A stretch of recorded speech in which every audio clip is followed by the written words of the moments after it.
ಕುಮಟಾ ಪಟ್ಟಣದ ಮಣಕಿ ಮೈದಾನದಲ್ಲಿ 5 ದಿನಗಳು ನಡೆಯಲಿರುವ ಕುಮಟಾ ಸ್ನೇಹ ಸಮಾರಂಭಕ್ಕೆ ಅದ್ಧೂರಿ ಚಾಲನೆ ದೊರೆತಿದೆ. ಕಾರ್ಯಕ್ರಮದಲ್ಲಿ ದಿವ್ಯ ಸಾನ್ನಿಧ್ಯ ವಹಿಸಿದ 3 ಯತಿವರ್ಯರು ಮಲ್ಟಿ ಸ್ಪೆಷಾಲಿಟಿ ಆಸ್ಪತ್ರೆ ನಿರ್ಮಾಣಕ್ಕೆ ನೆರವಾಗುವ ಘೋಷಣೆ ಮಾಡಿದರು.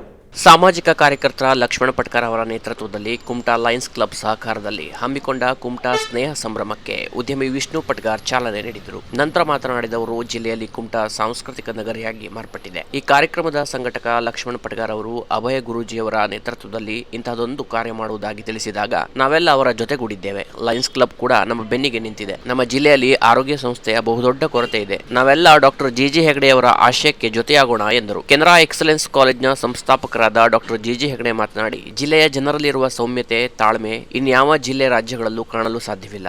ನಮ್ಮ ಜನರ ಒಳ್ಳೆತನಕ್ಕೆ ಹೆಮ್ಮೆ ಪಡಬೇಕು. ಇಂಥ ಒಳ್ಳೆಯ ಮನಸ್ಸಿನ ಸಹಕಾರದೊಂದಿಗೆ ಮಲ್ಟಿ ಸ್ಪೆಷಾಲಿಟಿ ಆಸ್ಪತ್ರೆ ಕಟ್ಟುವ ಸಂಕಲ್ಪ ಮಾಡಿದ್ದೇನೆ. 15 ಎಕರೆ ಜಾಗ ಬೇಕು, 250 ಕೋಟಿ ಬಂಡವಾಳ ಬೇಕು. ಇದಕ್ಕೆ ಎಲ್ಲರೂ ಸಹಕಾರ ನೀಡಬೇಕೆಂದು ಮನವಿ ಮಾಡಿದರು. ಲಕ್ಷ್ಮಣ ಪಟ್ಗಾರರ ನೇತೃತ್ವದಲ್ಲಿ ಬಹಳ ಪ್ರಯತ್ನ ಮಾಡಿದ್ದಾರೆ. ಬಹಳ ಸುಂದರವಾದಂತಹ ವೇದಿಕೆಯನ್ನು ನಿರ್ಮಾಣ ಮಾಡಿದ್ದಾರೆ.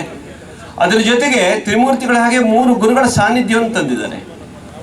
ಎಲ್ಲೋ ಒಂದು ಕಡೆಗೆ ಪ್ರಚಾರದ ಕೊರತೆ ಇರಬಹುದು. ಬಹುಶಃ ದೊಡ್ಡ ದೊಡ್ಡ ಶಬ್ದಗಳು, ಡ್ರಮ್ ಇಂದು ಬೀಟ್ಸ್ ಕೇಳಿದ್ರೆ ಬಹುಶಃ ಜನ ಎಲ್ಲ ತುಂಬಬಹುದು ಅಂತ ಮಾಡಿದ್ದೇನೆ.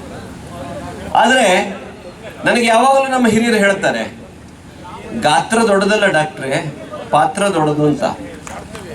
ಹೀಗಾಗಿ ಇಲ್ಲಿ ಕುಳಿತಂತವರ ಪಾತ್ರ ಬಹಳ ದೊಡ್ಡದು. ಪ್ರಾಸ್ತಾವಿಕವಾಗಿ ಮಾತನಾಡಿದ ಕುಮಟಾ ಸ್ನೇಹ ಸಂಭ್ರಮದ ಸಂಘಟಕ ಲಕ್ಷ್ಮಣ ಪಟ್ಕರ್ ಅವರು, ಅಭಯ ಗುರೂಜಿಯವರ ಆಶೀರ್ವಾದದೊಂದಿಗೆ ಈ ಕಾರ್ಯಕ್ರಮವನ್ನು ಹಮ್ಮಿಕೊಂಡಿದ್ದೇವೆ. ನನ್ನೆಲ್ಲ ಸ್ನೇಹಿತರು, ಸಮಾಜ ಬಂಧುಗಳು ಸಂಪೂರ್ಣ ಸಹಕಾರ ಕೊಟ್ಟಿದ್ದರಿಂದ ಇಂಥ ಕಾರ್ಯಕ್ರಮವನ್ನು ಅಚ್ಚುಕಟ್ಟಾಗಿ ಸಂಘಟಿಸಲು ಕಾರಣವಾಗಿದೆ. ನಮ್ಮ ಸಂಸ್ಕೃತಿ, ಕಲೆ, ಸಂಪ್ರದಾಯ ಉಳಿಸಿ ಬೆಳೆಸುವ ಉದ್ದೇಶದಿಂದಲೇ ಈ ಕಾರ್ಯಕ್ರಮ ಆಯೋಜನೆಯಾಗಿದ್ದು ಎಲ್ಲರೂ ಸಂಪೂರ್ಣ ಸಹಕಾರ ನೀಡುವಂತೆ ಕೋರಿದರು. ಈ ಒಂದು ಸ್ನೇಹ ಎನ್ನುವಂತಹ ಸಂಭ್ರಮದಲ್ಲಿ ನೀವೆಲ್ಲರೂ ಮುಂದೆ ನಡೀರಿ ಅನ್ನುವಂಥ ರೀತಿಯಲ್ಲಿ ಈ ಸ್ನೇಹ ಸಂಭ್ರಮವನ್ನು ನಾವು ಕುಮಟಾದಲ್ಲಿ ನಾವು ಒಂದು ಹೊಸದಾಗಿ ರೂಪಿಸ್ತೇವೆ. ಇದಕ್ಕೆ ನೀವೆಲ್ಲ ಸಹಕಾರ ಕೊಟ್ಟರೆ ಇನ್ನು ಮುಂದೆ ವಿಶೇಷ ವಿಜೃಂಭಣೆಯಿಂದ ನಡೆಯಬಹುದು.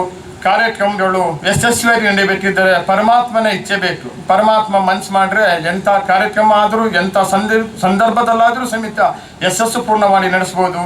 ಹಾಗೆಯೇ ಪರಮಾತ್ಮವನ್ನು ವಿಘ್ನಗಳನ್ನು ದೂರಪಡಿಸಿ ಎಲ್ಲರ ಮನಸ್ಸನ್ನು, ಶಾಂತಿಯನ್ನು, ನೆಮ್ಮದಿಯನ್ನಿಟ್ಟು ನನ್ನ ನಟವೀರ ದೇವರ ಪಾದಾರವಿಂದಕ್ಕೆ ನಮನವನ್ನು ಸಲ್ಲಿಸುತ್ತಾ ನಿಮ್ಮೆಲ್ಲರ ಆಶೀರ್ವಾದ, ಕೀರ್ತಿ ಎಲ್ಲವೂ ನಮ್ಮೇಲೆ ಇರಲಿ ಅಂತ ನಮಿಸುತ್ತಾ ನನ್ನ ಮಾತನ್ನು ಮುಗಿಸ್ತೇನೆ. ಚಿತ್ರದುರ್ಗ ಚಳ್ಳಕೆರೆಯ ಕೋಟಿ ವೃಕ್ಷ ಅಭಿಯಾನದ ರೂವಾರಿಗಳಾದ ಶ್ರೀ ದೇನಾ ಭಗವತ್ ಗುರೂಜಿ ಮಾತನಾಡಿ, ಕುಮಟಾ ಸ್ನೇಹ ಸಂಭ್ರಮ ನೋಡಿ ಮನ ತುಂಬಿದೆ. ಜಗತ್ತನ್ನೇ ಮುಷ್ಟಿಯಲ್ಲಿಟ್ಟುಕೊಳ್ಳುವ ಶಕ್ತಿ ಸ್ನೇಹಕ್ಕೆ ಇದೆ. ಈ ಸ್ನೇಹವನ್ನ ಸಂಘಟನೆಯ ಶಕ್ತಿ ಮೂಲಕ ಕಾರ್ಯಕ್ರಮ ಯಶಸ್ವಿಯಾಗಲಿ. ನಮ್ಮ ಸಂಸ್ಕಾರ ಬೆಳೆಸಿ ಸಂಸ್ಕೃತಿಯನ್ನ ಉಳಿಸುವ ಕಾರ್ಯವಾಗಬೇಕು. ನಾನು ನಮ್ಮ ಸ್ವಾಮಿಗಳ ಮಾರ್ಗದರ್ಶನದಲ್ಲಿ ಕೋಟಿ ವೃಕ್ಷ ಅಭಿಯಾನಕ್ಕೆ ಚಾಲನೆ ನೀಡಿದ್ದೇನೆ. ಪರಿಸರ ಸಂಪಾಗಿದ್ದರೆ ನಾಡೆಲ್ಲ ಸುಭಿಕ್ಷವಾಗಿರುತ್ತೆ ಎಂದರು. ಸ್ನೇಹ ಅಂತ ಹೇಳಿದ್ರೆ ತಂದೆ ತಾಯಿಗೂ ವಿರುದ್ಧ, ತಂದೆ ತಾಯಿಗೆ ಪ್ರೀತಿಗೂ ವಿರುದ್ಧಂತಹ ಪ್ರೀತಿ ಸ್ನೇಹ ಅಂತಂತೇಳಿ.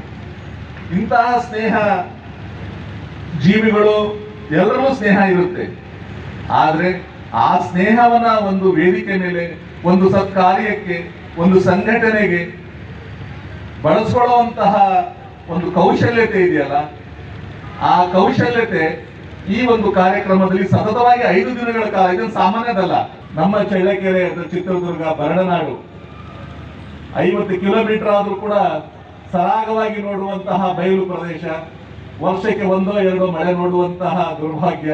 ಸಾವಿರಾರು ಎಕರೆ ಭೂಮಿ ಇದೆ, ಆದರೆ ಅಲ್ಲಿ ಫಲವತ್ತಾದ ಭೂಮಿ ಇಲ್ಲ, ಮತ್ತೆ ಹಸಿರೀಕರಣ ಇಲ್ಲ, ಮಳೆ ಬರೋದಿಲ್ಲ, ಬೆಟ್ಟ ಗುಡ್ಡ ಎಲ್ಲ ಮೊದಲೇ ಇಲ್ಲ.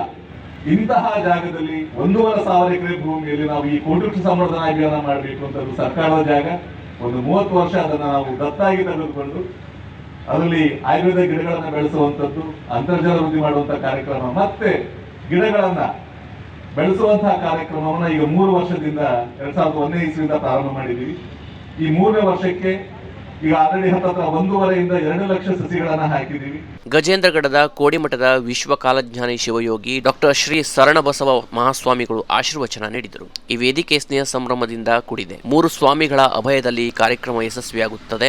ಸೈನಿಕ ಮತ್ತು ರೈತ ದೇಶದ ಬಹುದೊಡ್ಡ ಆಸ್ತಿ. ನಮ್ಮ ದೇಶದ ಅಸ್ತಿತ್ವವೇ ಕಲೆ ಮತ್ತು ಸಂಸ್ಕೃತಿಯ ಮೇಲೆ ನಿಂತಿದೆ. ಹಾಗಾಗಿ ಕಲೆ ಸಂಸ್ಕೃತಿಯನ್ನ ಪೋಷಿಸುವ ಜೊತೆಗೆ ಯುವಜನತೆಯಲ್ಲಿ ಸಂಸ್ಕಾರವನ್ನು ಕೂಡ ಮೈಗೂಡಿಸಿಕೊಳ್ಳುವಂತೆ ಮಾಡಬೇಕೆಂದು ಕರೆ ನೀಡಿದ ಶ್ರೀಗಳು, ಈ ಭಾಗದ ಬಹುದೊಡ್ಡ ಬೇಡಿಕೆ ಎಂದರೆ ಮಲ್ಟಿ ಸ್ಪೆಷಾಲಿಟಿ ಆಸ್ಪತ್ರೆ ಆಸ್ಪತ್ರೆಯಾಗಿದೆ. ಈ ಆಸ್ಪತ್ರೆಯ ಸಂಕಲ್ಪವನ್ನು ಸಾಕಾರಗೊಳಿಸಲೆಂದು ಮುಂದಿನ ದಿನಗಳಲ್ಲಿ ಇದೇ ಮಣಕಿ ಮೈದಾನದಲ್ಲಿ 5 ದಿನಗಳ ಪ್ರವಚನ ಕಾರ್ಯಕ್ರಮ ಆಯೋಜನೆ ಮಾಡಿಕೊಡಿ. ನಾವು 3 ಯತಿವರ್ಯರು ಬರುತ್ತೇವೆ. ಪ್ರತಿನಿತ್ಯ ಬೆಳಗ್ಗೆ ಜೋಳಿಗೆ ಹಿಡಿದು ಆಸ್ಪತ್ರೆಗಾಗಿ ಹಣ ಸಂಗ್ರಹಿಸಿ ಕೊಡುತ್ತೇವೆ. ಜಿಲ್ಲೆಯ ಜನರು ಮನಸ್ಸು ಮಾಡಿದರೆ ಆಸ್ಪತ್ರೆ ಕಟ್ಟುವುದು ದೊಡ್ಡ ಕೆಲಸವೇ ಅಲ್ಲ. ನಾವು ನಿಮ್ಮ ಜೊತೆಗಿದ್ದು ಆಸ್ಪತ್ರೆ ಕಟ್ಟಿಸಿಕೊಡಲು ನೆರವಾಗುತ್ತೇವೆ ಎಂದು ವಿಶ್ವಾಸ ಮೂಡಿಸಿದರು.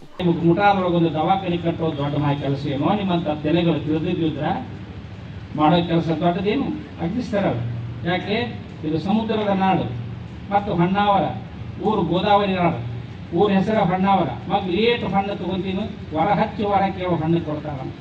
ಹಾಗೆ ಕುಮಟ ಇದು ಎದಕ್ಕೂ ಕೂಡೈತಿ ಕಮ್ಮಟ ಅಂದರೆ ನಮ್ಮ ಬಿಜಾಪುರದಲ್ಲಿ ಐತಿ ಗೋಲ ಗುಮ್ಮಟ. ಅಲ್ಲಿ ಗೋಲ ಗುಮ್ಮಟ. ನಿಮ್ಮ ಇಲ್ಲಿ ಗುಮ್ಮಟ ಆದಾಗೈತಿ ಅಭಯನ ಹಸ್ತದ ಕಮ್ಮಟ. 3 ಮಂದಿ ಕೂಡಿ ಒಂದು ಸುಮ್ಮಟ. ಅದಕ್ಕೆ ಬಂದಾನ ನಮ್ಮ ಮಿಲಿಟರಿ ಮಂಜ ಸುಮ್ಮಟ ನಟನಾಗಿ ಸುಮ್ಮನಟ ಬಂದಾನ.